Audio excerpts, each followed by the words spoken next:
Hi hello बच्चों। आज फिर से एक जे क्वेश्चन अपन डिस्कस करेंगे। पी वाई क्यूज है ऑब्वियसली जे का। पी वाई क्यूज है 2025 जन शिफ्ट का एक क्वेश्चन है और चैप्टर इज बाइनोमियल। मैंने क्वेश्चन पहले से थोड़ा सा लिख के रखा है।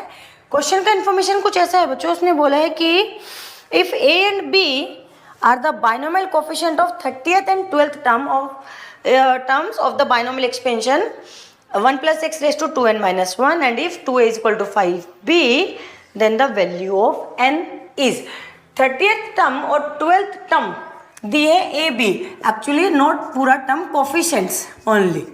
Okay, coefficients of 30th term and coefficient of 12th term उनका वैल्यू दिए a and b किसके एक्सपेंशन में 1 plus x 2 raised to 2n minus 1 इसके एक्सपेंशन में, और एक कंडीशन दिया if 2a is equal to 5b then n का वैल्यू निकालना है। सो पूरा बाइनोमियल का क्वेश्चन कंप्लीटली प्योर कॉन्सेप्चुअल। अब यहाँ पे मैंने एक फॉर्मूला लिखा है जो TR+1 का, यू नो कि this is the general formula, general term अगर मुझे कोई निकालना है। So that is NCR x की पावर n माइनस r और y की पावर r अगर मेरा एक्सपेंशन खुलता है x plus Y raise to n में। ओके, सो हमें दिया 30th टर्म। अगर 30th टर्म में मतलब सीधी सी बात है r आपका 29 हो गया क्योंकि r+1 का फॉर्मेट होता है। सो T30 इज इक्वल टू, और n क्या है आपका, ये पावर जिसके एक्सपेंशन की पावर जो खुलती है, तो ये हमारा हो गया 2n माइनस 1 c 29। x इसमें 1 है तो मुझे लिखने का नीड नहीं है, y है x की पावर r मतलब 29। सो बेसिकली हमारा इसमें से a कितना है, a हमारा सिर्फ ये है क्योंकि उसने बोला है कोफिशिएंट ऑफ 30th टर्म, तो this whole term is my 30th term, but ये हमारा ओनली कोफिशिएंट है, तो ये हमारा a हो गया। सिमिलरली मैं b निकाल सकती हूँ, T12 is equal to 2n minus 1 c 11 हो जाएगा, इससे कम होता है जिससे हमारे इसमें दिखता है फॉर्मेट में, एंड x की पावर r मतलब 11। सो बेसिकली ये आपका b हो गया, ये a ये b। अब उसने कंडीशन दिया है तो हम उसमें डायरेक्टली वैल्यू डालेंगे। 2n minus 1 c 29 is equal to 5 into b is 2n minus 1 c 11। इसको मुझे सॉल्व करना है और n का वैल्यू निकालना है। सो इसमें आपको सिर्फ एक चीज़ पता होनी चाहिए बच्चों कि जब तक, अच्छा अगर मैं इसमें इसका ये खोल देती हूँ, समझो NCR का फॉर्मेट होता है आपके पास, NCR का formula is factorial n upon factorial r into factorial n minus r।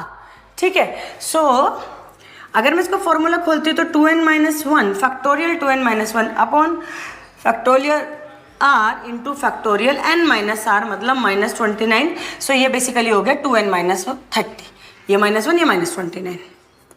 Okay, similarly 5 into factorial 2n minus 1 upon factorial, ऐसे भी बना देती हूँ मैं कभी कभी, सो ऐसे बना लेती हूँ, and factorial 2n minus 12 minus 1 minus 11 is minus 12। सो ये मुझे सॉल्व करना और n का वैल्यू निकालना है।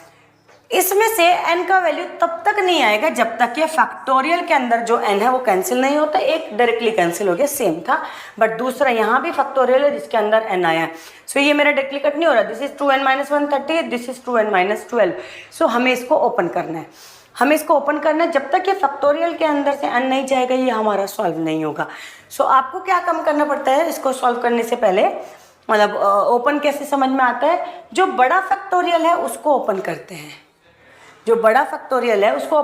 जब तक उससे वो छोटे वाला फैक्टोरियल नहीं मिलता, जैसे ही वो मिलता हम उसको कट कर लेते हैं। सो ये हो गया 2 इंटू, अब अगर मैं ऑब्वियसली ये 2n माइनस 30 है, ये 2n माइनस 12 है, तो 2n माइनस 12 और 2n माइनस 30 इसमें से 2n माइनस 12 इज ग्रेटर, तो हम इसको ओपन करना चालू करेंगे।